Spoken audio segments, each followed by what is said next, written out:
Dalawang bahay na nasunog sa Villamor Air Base sa Pasay City. Tinatayang aabot sa 300,000 piso ang halaga ng napinsalang ari-arian. May news to go si Trisha Zafra. Nagliliyab ang dalawang bahay na ito ng datna ng GMA News sa Villamor Air Base sa Pasay City kagabi.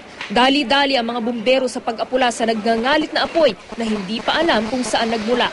Kwento ng isa sa mga nasunugan. Nanonood lamang daw siya ng TV nang bigla na lang daw may sumigaw ng sunog. May sumisigaw doon sa may likod namin na sunog-sunog. Ito, kinatok ako. Sabi niya, Elsa, may nasusunog. Tapos nakita ko lang, sumusunog na. Hindi siya, nag-ano na kami nung maipasok, pwede namin isalbang gamit. Meron po ba kayo mga isalbang gamit? Damit lang. Ibang gamit wala talaga. Iniimbestigahan pa ang sanhi ng sunog. Still conducting initial investigation. The origin of the fire ay nasa sala. Umabot sa ikatlong alarma ang sunog bago ito nakontrol makalipas ang halos 1 oras. Ayon sa Bureau of Fire Protection, tinatayang aabot sa 300,000 piso ang halaga ng pinsala sa ari-arian. Trisha Zafra, GMA News.